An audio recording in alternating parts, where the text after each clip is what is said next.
A very good morning, everyone. Welcome back to another episode of KSI Morning Brief. To begin with, global markets. Remarks from the US Treasury Secretary Steven Mnuchin helped boost the mood on Wall Street. He said the next US stimulus bill will focus on getting people back to work quickly and that he would consider a further delay of the tax filing deadlines. The Dow Jones Industrial Average rose 0.5%, supported by gains from Apple. The S&P 500 index gained 0.4%, finishing at 3,131.29. The Nasdaq Composite Index rose 0.7% to end at a new 10,131.37 record after setting an intraday high. Meanwhile, the Nasdaq Composite's advantage over the Dow and S&P 500 is the biggest since 1983, while the divergence between S&P 500 and the Dow is widest since 2002, according to Dow Jones market data, highlighting the strength of a handful of stocks including Apple, Microsoft, Facebook, Amazon, and Google parent Alphabet. Looking at European markets, European stocks advanced on Tuesday, getting a lift on hopes the economy will continue to recover without a spate of new virus cases throwing lockdown easing measures off course. The stock's European 600 SXXP advanced 1.2%, with banks including Banco and HSBC Holdings leading the index higher. The German DAX was up by 2.13%, French CAC 40 was up by 1.39%, and the UK FTSE 100 was up by 1.21%.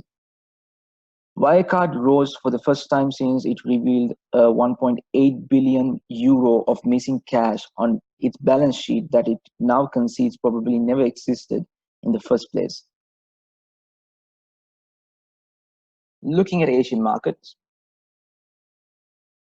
Asian stocks were expected to come under pressure on Wednesday as a spike in new coronavirus infections weighed on sentiment, although US assurance that the China trade deal was intact and upbeat economic data provided some reasons for optimism.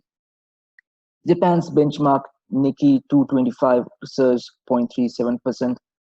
Hong Kong's Hang Seng Index jumped 0.8%, while the Shanghai Composite gained 0.18%. Now let's look at the other news around the world.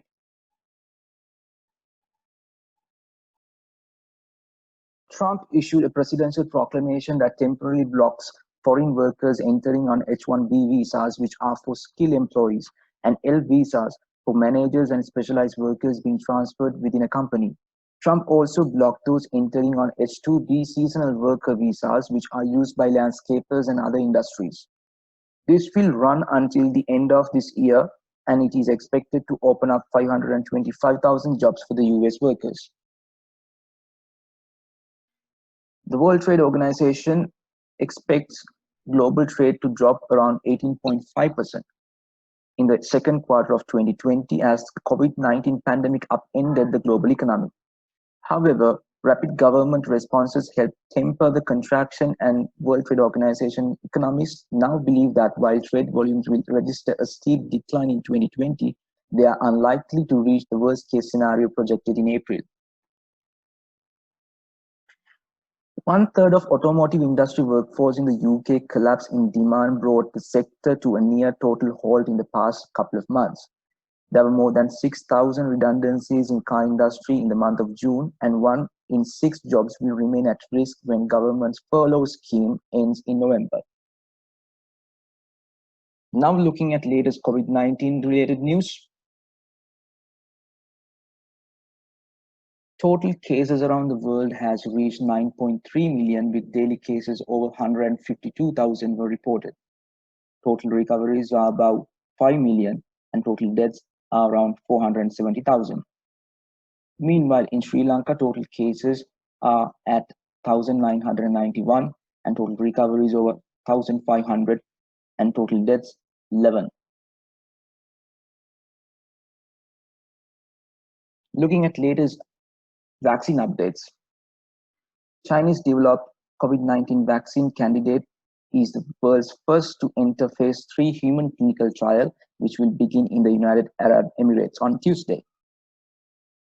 It is also the first overseas clinical trial for a Chinese-grown vaccine and is seen as an important step towards putting the vaccine into use and benefiting all humanity. Now, more than 300 studies from around the world have found a prevalence of neurological abnormalities in COVID-19 patients, including mild symptoms like headache, loss of smell, and tingling sensations, up to more severe outcomes such as inability to speak, strokes, and seizure. This is in addition to recent findings that the virus, which has been largely considered to be a respiratory disease, can also wreak havoc on the kidney, liver, heart, and just about every organ system in the body. So that's it from KSI Morning Brief. Today we'll be joining you again tomorrow morning. Thank you.